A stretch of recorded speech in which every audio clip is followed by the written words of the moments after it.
Some people think silence means weakness, that if a man doesn't speak up, it's because he's got nothing to say.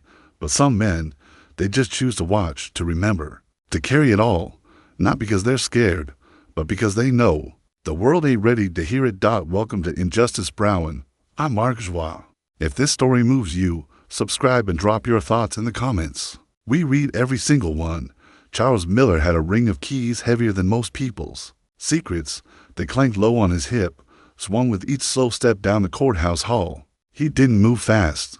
Didn't need to. He knew every inch of that building, where the floor creaked near courtroom to be, where the judge liked his coffee placed, where the ventilation whined in winter like it was tired of breathing. In the same old lies.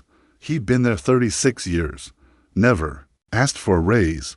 Never took a sick day unless his body just gave out. His name wasn't on any plaques, but every lawyer, every guard, every secretary knew who Charles was, not because he said much, but because he'd always been there, like a shadow no one bothered to look into. Each morning, Charles would mop the steps before the courthouse opened, sun just peeking over the town square. You could smell pine cleaner and rust from the old iron railings. Then he'd head inside. First the clerk's office, then the bathrooms, then courtroom hallways. He cleaned fast, but not sloppy, like someone taught him to do things right, even if no one noticed. But Charles noticed everything. He noticed how a white boy caught drunk driving walked out laughing with his daddy, and a probation slip, while a black kid same age, caught with a blunt left, in cuffs. He saw the same tired public defenders handed to poor black defendants like scraps. Barely awake at the table, he heard the judge sigh when a black mother cried, watched the bailiff roll his eyes when a father pleaded for mercy. He kept faces in his mind like photographs. He could still see that one boy from 99 Timothy something who begged not to be tried as an adult, only 15, brown skin, afraid.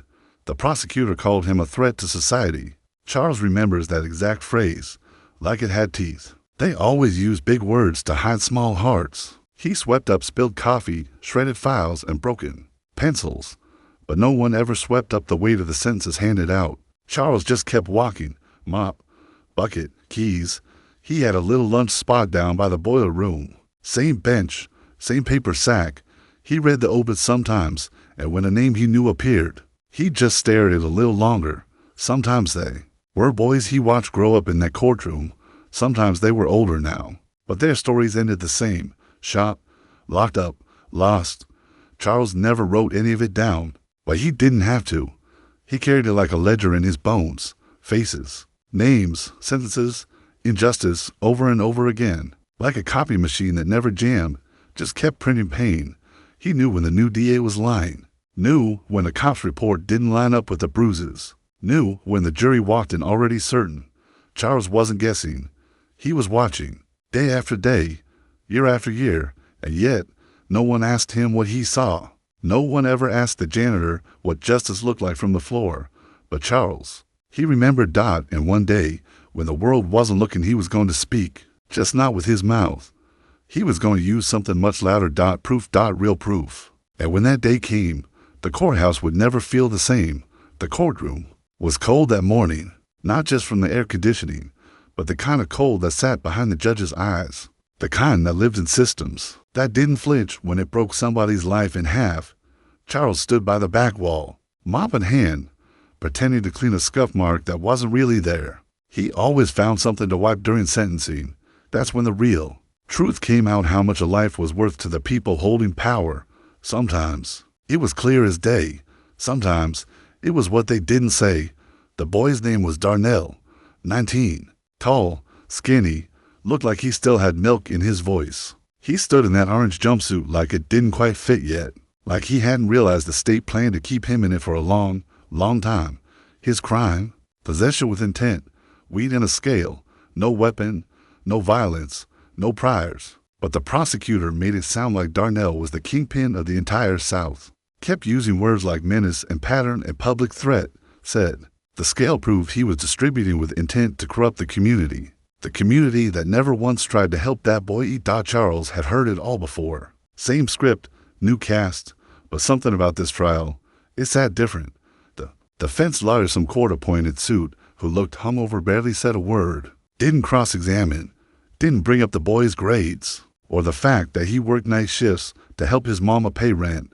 He just sighed and said, "Your Honor, we request leniency given the defendant's age." The judge didn't even blink. That same judge that had been sitting on that bench for 20 years, gray-haired, clean robe, no wrinkles on his conscience. He leaned forward and said, "The court finds no reason for leniency. This court must send a message, 18 years, for a black boy with a bag and a scale." Charles stopped mopping for a split second. His hand just froze, not from shock. He wasn't surprised. He hadn't been surprised in a long time, but something clenched in his chest, like a fist twisting around memory. Darnell's mama wailed, not loud, but deep, like a sound that started in her gut and didn't know how to stop. Charles looked at her and felt like he'd seen her face before, maybe not her exactly, but the same pain, different name, same scream.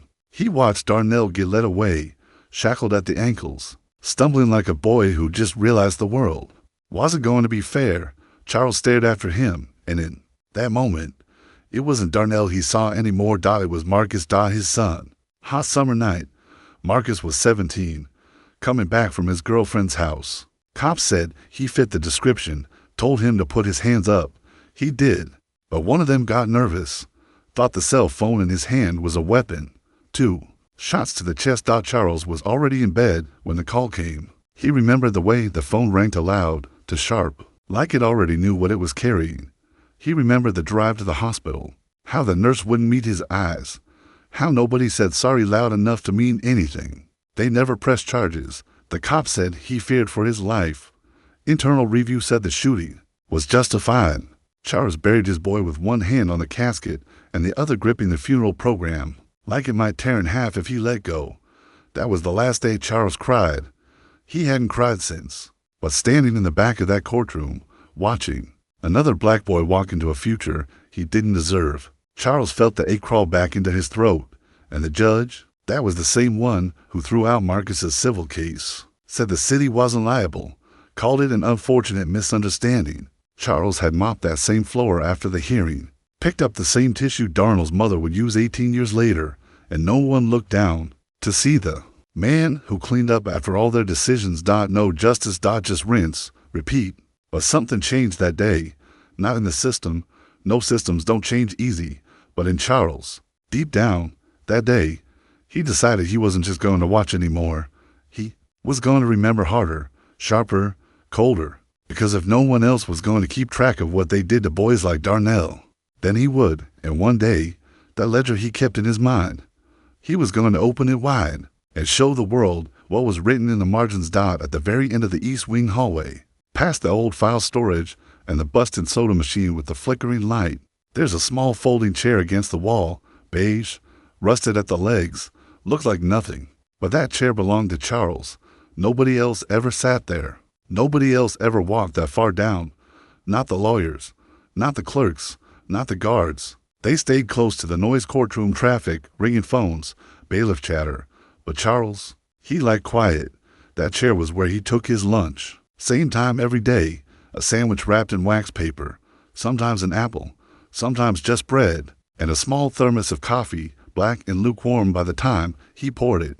He'd sit there, alone, just chewing slow, reading from a pile of old court records he collected from the shred bins. He never took anything marked confidential. He wasn't a thief. But he grabbed the ones they tossed like trash hearing schedules, witness lists, old transcripts with handwritten notes. You can learn a lot from what people throw away. Tucked behind the wall panel near that chair was a gap in the drywall, small, maybe the size of a showbox. No one bothered to patch it up. Been there since the renovation back in '92. And inside that little hollow space sat something no one knew about but Charles. A lockbox, dented, faded blue. Combination lock with the last number stuck slightly crooked. He found the box at a flea market years ago. $5. Didn't look like much. And that's why he chose it. Because the truth he was keeping didn't need to look impressive. It just needed to stay hidden. Inside were 3 decades of quiet collection. Loose notes scribbled on napkins. Names, dates, quotes. Copies of internal memos left on copiers too long. Transcripts where a judge's language suddenly changed when the defendant was white. Letters from citizens that never got answered, reports he found in the trash marked Do not file. He kept everything. Even pages torn from the courthouse. Visitor log. Names of jurors. Witnesses, people who didn't bell on but showed up anyway. Charles had learned to tell when someone in a courtroom wasn't there for justice. Sometimes it was in their shoes, sometimes their smile. He'd write it all down. He didn't show it to anyone, not even his sister, who still called every Sunday, not even the preacher who buried his boy. Some truths were too big to explain without losing people. So he just kept adding to the box, year after year. At first, he didn't know why. He wasn't sure if he was collecting truth or just building a graveyard for it. But every time a boy like Darnell was sentenced, or a mother walked out sobbing into a world that didn't care, Charles would go back to that chair, open the box, and write. One time, he found a judge's personal sticky note stuck to a dismissal form. It said, "Same story, different name. Toss it." Charles stared at that for a long time. He didn't put it in the trash. He didn't shred it. He folded it, slid it between two old affidavits, and locked the box tight. That note still sat there, right between the one about the officer's clean record and the one about avoiding political exposure. It was never about just one case. Charles knew that. It was about the pattern, the slow drip of injustice dressed up as order. And he was the only one tracking the flood from underneath. The chair, the box, the silence. That was his courtroom. And when the time came, he wasn't going to shout. He wasn't going to storm the building or throw fists. He was going to hand the world something it couldn't ignore. The truth. In black and white. And proof. Never needed to raise its voice. It was a Thursday night when Charles first heard it.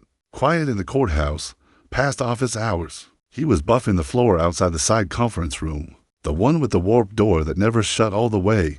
That's when he heard the judge laugh. Not just any laugh. This one was thick, careless, dipped in something dark. Charles didn't mean to listen. He was just doing his job. But when you clean the same building for decades, you learn how sound travels. You learn how to disappear when people forget you're there. Inside that room, it was Judge Holloway and Officer Mark Dorsey, whiskey glasses clinking. Charles recognized both voices without looking. The judge had that deep southern drag that always tried to sound polite. To be cruel. He remembers it word for word. That one today, the kid with the braids. I made an example out of him. Gotta remind these types who the hell runs this town. The officer chuckled. Shit, Judge, you do it so smooth they thank you after. Whole damn courtroom thinks you're God. More laughing, more whiskey. Charles kept his hand on the buffer, but it wasn't moving anymore. He just stood there, breathing, quiet. That wasn't justice behind that door. That was control. That was sport. He didn't say a word, didn't react, just finished his shift, walked home in the dark, and wrote it down on a napkin the moment he got in the door. The next morning, he folded that napkin in half and slid it into the back of the lockbox. He didn't stop there. Over the next year, Charles started watching the judge even closer, not just his sentences, but his patterns. Every time a black defendant came up, longer sentences, stricter bond, harsher words. But with white ones, especially from certain families, a warning, a second chance. Charles began cross-referencing public court calendars with sentencing logs. He pulled from discarded paperwork. He even saved printed emails that clerks forgot to shred. One caught his eye, a note from a city councilman to Judge Holloway, saying, "Appreciate you helping out my nephew. Let me know what I owe ya." Charles circled that one in red ink. Then came the private prison contract. Found it in a garbage bin, half ripped, mixed in with pizza boxes and empty paper cups. Charles pulled it out, flattened it, and read every word. Judge Holloway had stock in a regional corrections group, not illegal, but deeply suspicious, especially when you looked at how many young men from their town were getting sent out to that facility, too far for family visits, too deep in the system to crawl back out. It started to make sense. The long sentences, the zero tolerance, the closed-door decisions. The city got money for every filled bed. Charles found newspaper clippings from years back, buried stories, small headlines about funding boosts, prison expansions, campaign donors. He connected every dot, quietly, patiently. And then came the file. He didn't mean to find it. It was sitting in a drawer left cracked open by a junior clerk, one who had clearly packed up in a rush. Marked confidential, J.H., internal only.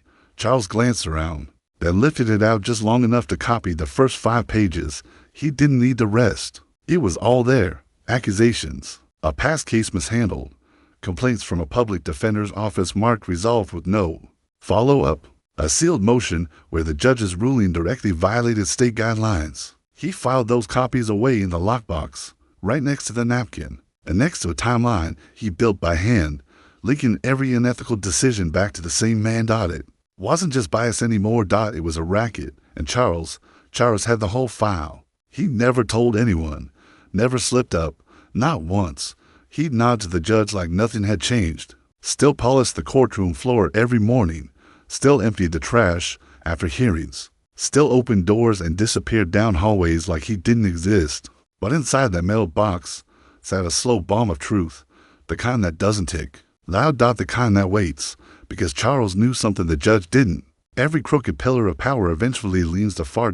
And when it falls, the dust doesn't care how long it stood. The decision wasn't loud. It didn't crash down on Charles like a bolt of lightning.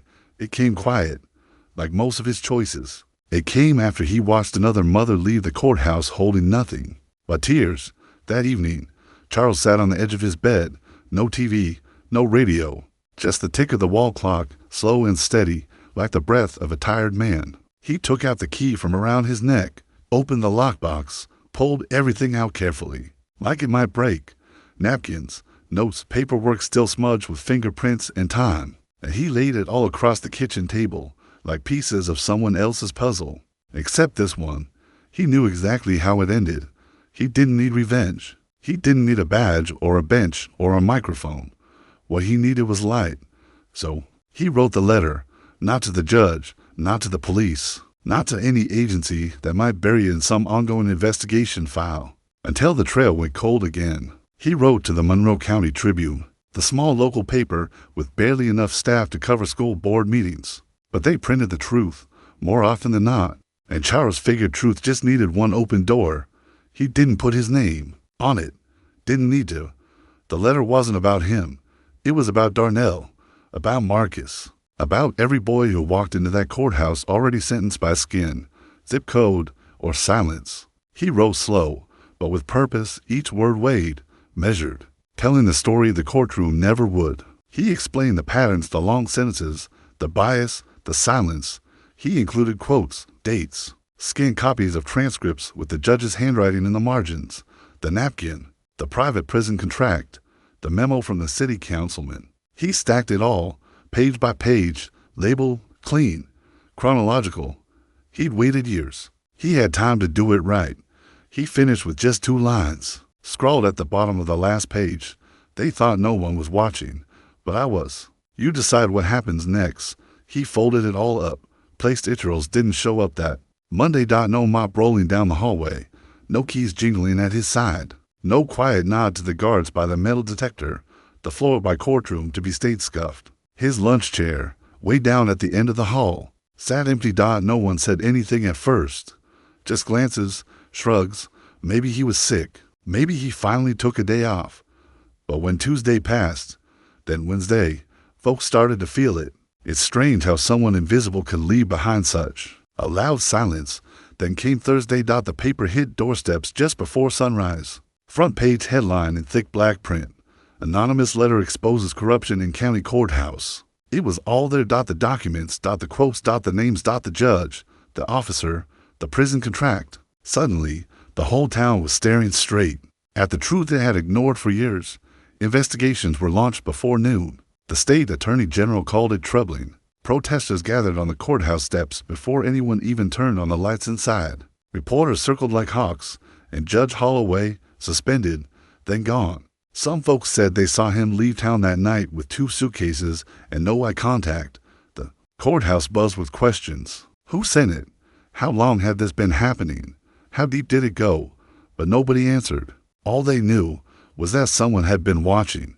Someone who saw everything. And in the quiet corners of that building, where janitors still sweep and secretaries still type, something shifted. People looked a little closer at one another, said thank you when they hadn't before. Every quiet worker, every person who had spent years being passed by, stepped over. Looked through. They stood a little taller. Now, like maybe silence wasn't the same as weakness after all. The chair at the end of the hall stayed empty, but somehow The room finally felt full of truth, full of consequence, full of what Charles had waited his whole life to see, someone finally listening,